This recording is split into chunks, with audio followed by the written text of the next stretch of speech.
who are the racists. There will be many of you who don't recognise the three men in the thumbnail. That is not such a huge issue. The issue of racism, of course, is one which repeatedly manifests and, more recently, has gained increased traction primarily as a consequence of events in the United States following the death of George Floyd and the rise of the Black Lives Matter movement. Racism remains on the agenda. It is something that has been around for a long time, but is gaining greater prominence as the spotlight is shone upon it. And once again, it has been thrust into the media, particularly in the United Kingdom, and picked up around the world, following England's defeat in the European Championships final to Italy on past Sunday. There will be many of you who have no interest in football. There will be even more of you who are less interested in the fates and fortune of the England football team.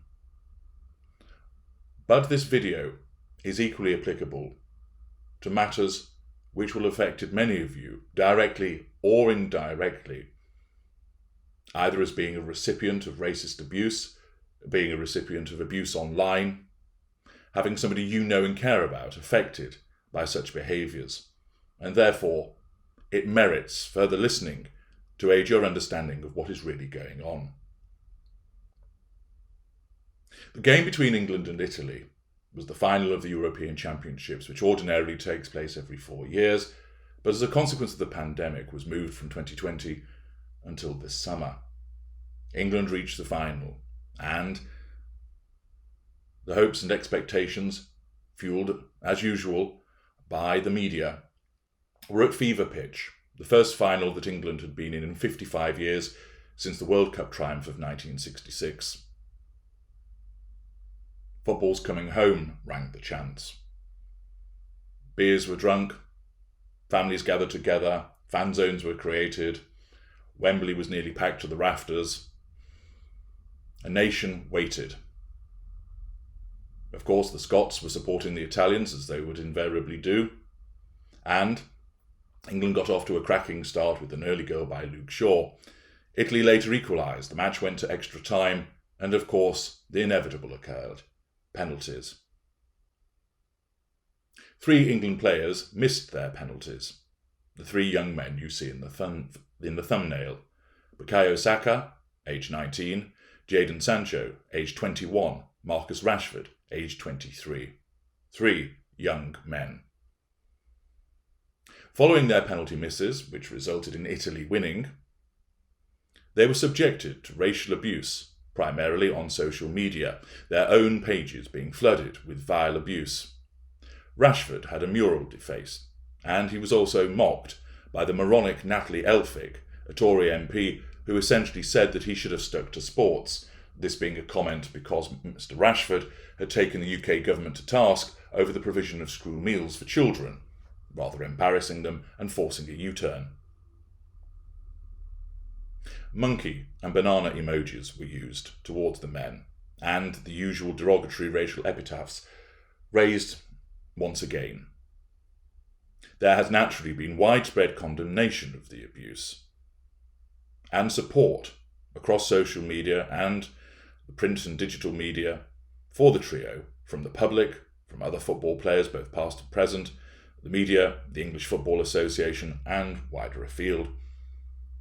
Of course, politicians jumping on the bandwagon as well to support them after having made comments earlier which would call into question their commitment to tackling racism. A little bit like pouring the petrol and lighting the fire and complaining about it afterwards.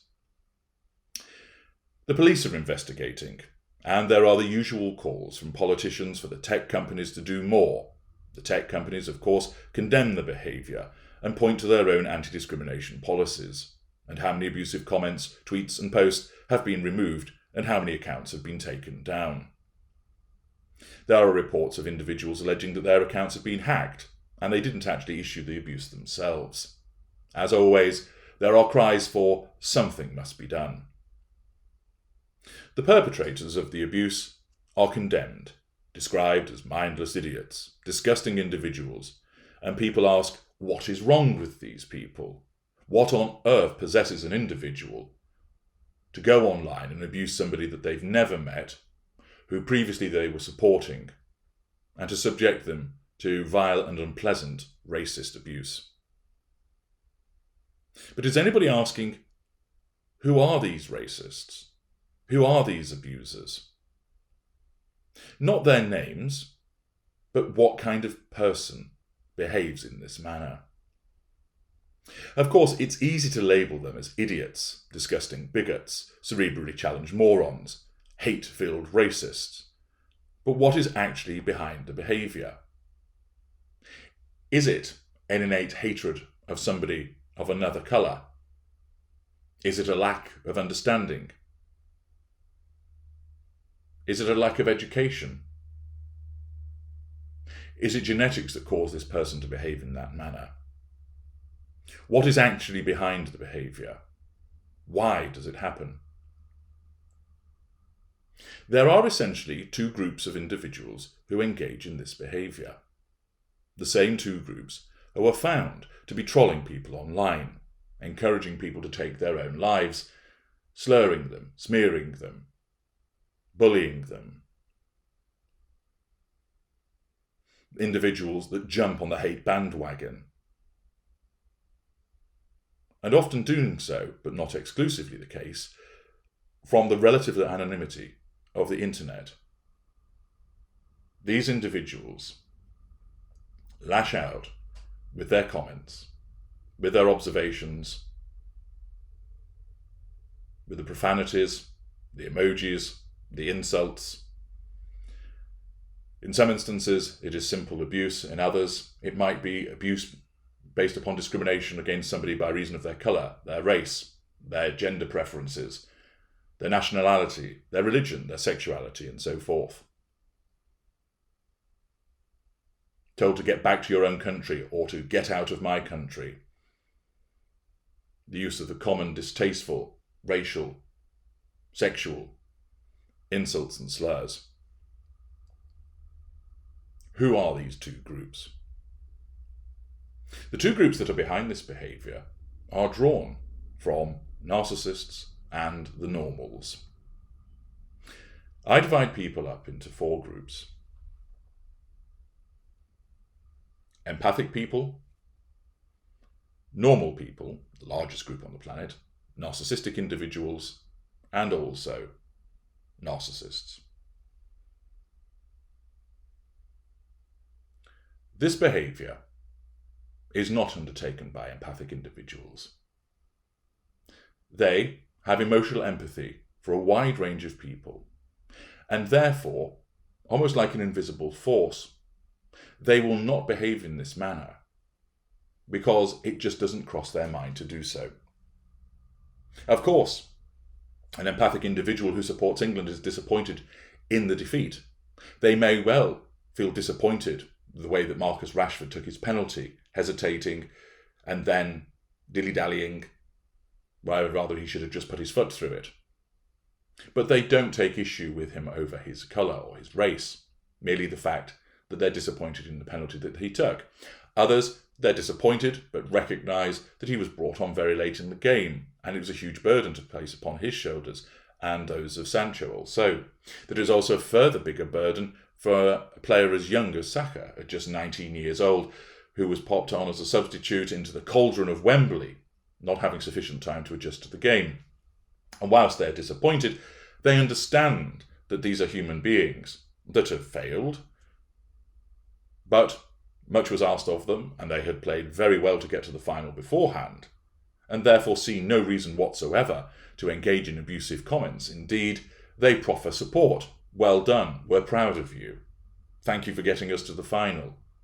They indeed put themselves in the shoes of those players and imagine the pain and the hurt that they are experiencing, the shame and embarrassment of missing and letting, or at least feeling as if they'd let down their team and a nation. There will be certain empaths, of course, who actually take on the feelings,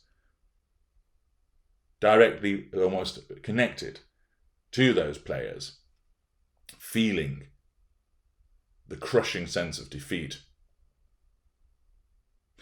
But those empathic individuals don't engage in issuing the racial slurs. Their emotional empathy causes them not even to think about it. Instead, they go in the other direction, offering support, understanding, and concern.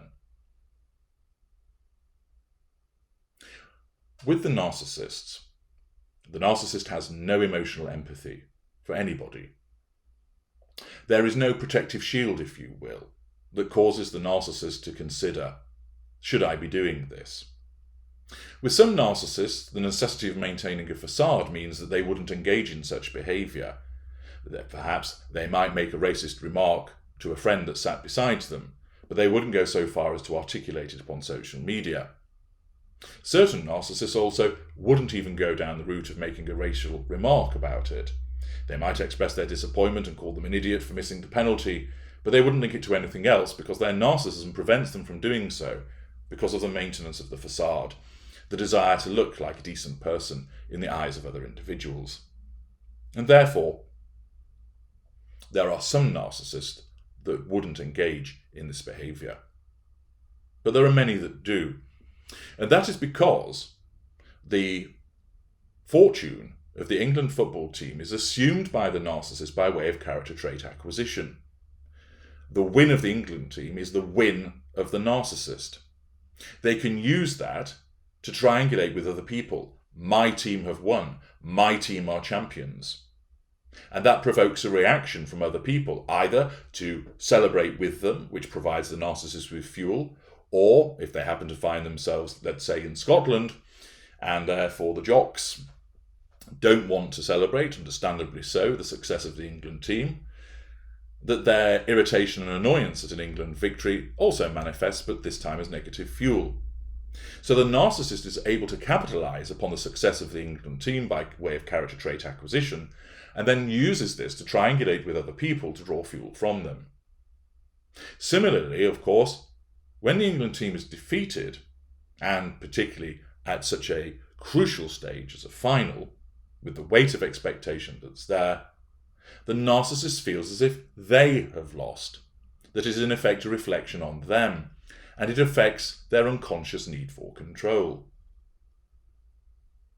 The narcissist that is unaware doesn't sit there and think to themselves, the team has lost, that affects my control, I now need to get control by racially abusing somebody else.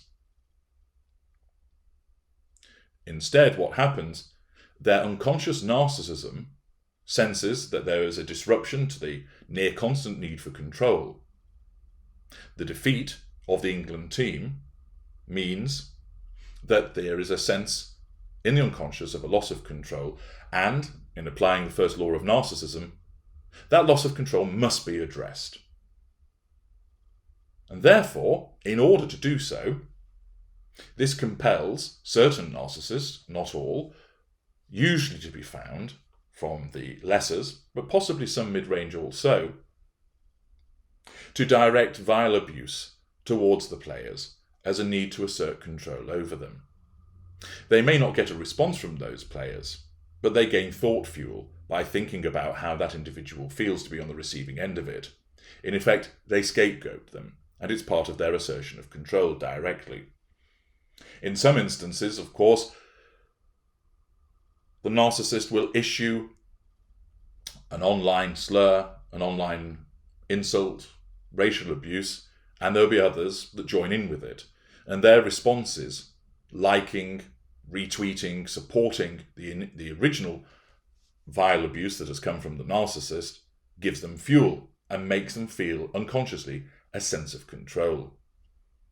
In essence, the England loss threatens the control of the narcissist, and the unconscious narcissism drives the narcissist to take action by making the narcissist feel hatred towards the three players who've missed the penalties, and to cause them to believe that they are useless, that they're entirely to blame, and it is justified to subject them to racist abuse. This then motivates the unaware narcissist to send such abuse, either directly towards those players as a direct assertion of control, or about those players, which is an indirect assertion of control. the responses of other morons and idiots that like the original racist comment then enables the narcissist in the unconscious to feel a sense of control. The narcissist behaves this way, driven by the unconscious need for control and fuel, namely the reactions of others. They have no emotional empathy. They don't care for these players. They don't care for the families of those players or the teammates of those players. That is irrelevant. There is no compassion, no honesty, no decency, because the narcissists don't have those empathic traits. There is nothing stopping them. There is no barrier, no buffer, no brake, no leash that causes them to think, should I be sending this? Instead, the way that their narcissism frames their perspective on the world, those three deserve the abuse. They believe, because their narcissism causes them to believe, that Saka, Sancho and Rashford thoroughly deserve being called names and subjected to the awful racist abuse. Hence, that is why they do it. They don't realise that it's because they suffer a threat to their control. They just regard it as these three letting the side down. They were the ones that fucked up, and therefore it's merited to call them these names. And if they hadn't taken the penalties, England would have won. Of course, they could have been substituted for other people, and the outcome may well have been the same. But that, of course, wouldn't go through the mind of these particular narcissists. Their narcissism doesn't allow it. It doesn't allow them to reflect in that manner. It causes them, instead, to pour out the vile abuse. An instinctive response posed by the threat to control as a consequence of England's defeat, and their inherent need to then nullify that threat to control, and to do so to the expense of the three men concerned. But it's not all narcissists that do engage in this behaviour. I'm going to lump the next two groups together: the narcissistic individuals, who are not narcissists, and the normals. This behaviour is not all narcissists. First of all, not all narcissists, for reasons that I've already explained, would engage in this behaviour. They would deal with the threat to control in an alternative way, which wouldn't involve racial abuse, because of the necessity of maintaining a facade. And therefore, they would more likely criticise the technique, and therefore draw approval or disagreement or support from other quarters, which addresses the need for fuel and, to an extent, dependent on the nature of the response, the need for control. So not all narcissists would respond in this manner, just some of them. Roughly 1 in 6 people are narcissists. There's no total way of knowing precise number. Based upon my experience over many years of being involved with them in my family, socially, through work, etc., and latterly my dealings with all the various people who come to me for assistance, it is around about 1 in 6. Beyond that, however, there are other individuals that are involved in this behaviour: narcissistic people who are not narcissists, and the normals. Narcissistic people have limited emotional empathy. They have strong narcissistic traits. Normal people can have quite expansive emotional empathy, but only for a small group of people: their own children, their parents, their friends, brother and sister, maybe some colleagues and a neighbour, so forth. They have no emotional empathy for a stranger who they've watched on television, or somebody at the other end of the internet, or a stranger lying in the street, or somebody who is starving in another country on the other side of the world that's displayed on television. Yes, they may think that it's unfortunate and sad that they are in that position, but they don't feel any emotional empathy towards them, because as a normal or a narcissistic person, they just don't have emotional empathy for them. The narcissistic person, because they have limited emotional empathy to begin with; the normal person, because that individual is outside of their circle of empathy. Their circle of empathy is small. And it is these individuals that actually form the bulk of those that engage in the vile behaviour.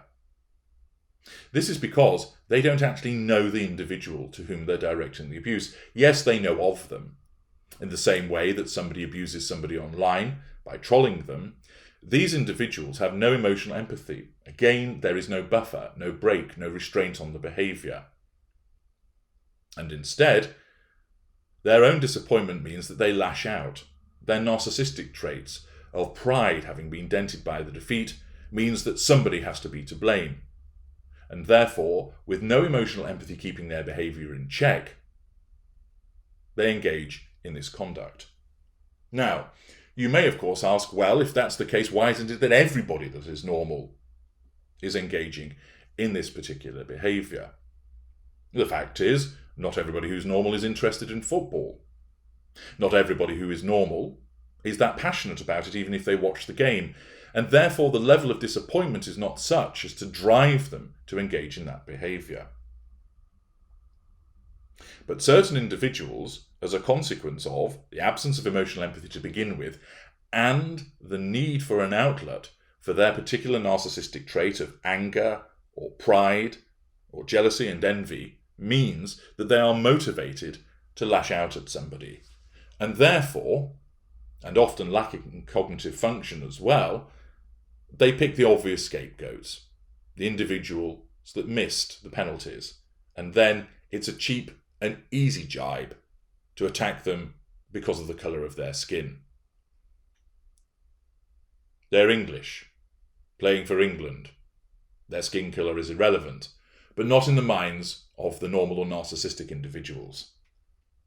There is no emotional empathy keeping their behaviour in check, and their level of disappointment, acting as an external stressor, often alongside such matters as alcohol or drugs, which adds further fuel to the mix, causes them to have their narcissistic traits of pride, envy, jealousy, and anger massaged, if you will, by this external stressor of disappointment and other fueling factors that causes those narcissistic traits to surge, and there is nothing to keep them in check.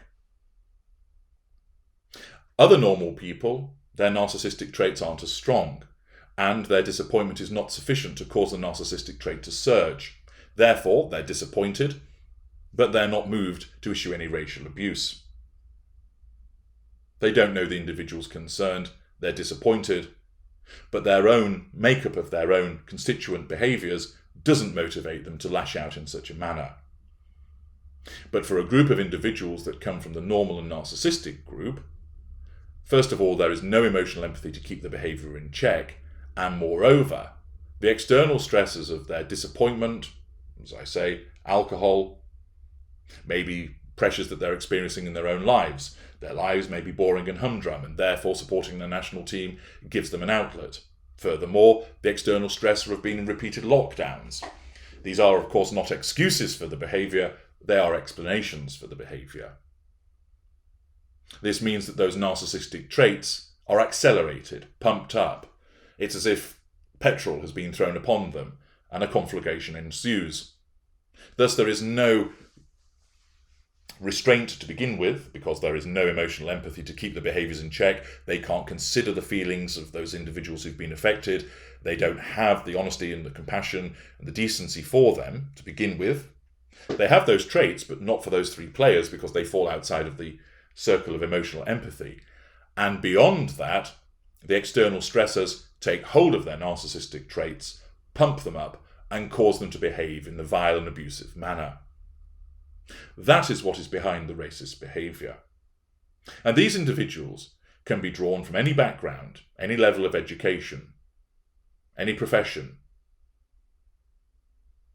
The simple fact is, one set are the narcissists, whereby the defeat of the England team threatens control, and their narcissism causes them to react in a manner to assert control over the players directly or indirectly by issuing the vital racist abuse. And within the other group of normal and narcissistic people, these footballers are outside of their circle of emotional empathy, and the impact of external stressors, disappointment, alcohol, humdrum lives, financial pressures, difficulties in their own day-to-day experiences, accentuates their own narcissistic traits of pride, anger, envy, and jealousy, and causes them to lash out also. That is what is behind the behaviour. This is what causes these individuals to behave in a racist manner. This is what drives them. One group with the need to assert control and nullify the threat to control, and the other because they have no emotional empathy, keeping their behaviour in check, and the circumstances of defeat have accentuated their own narcissistic traits, which could well be strong to begin with, particularly with narcissistic individuals, resulting in them lashing out against the three players. I'm H.G. Tudor. Thank you for listening.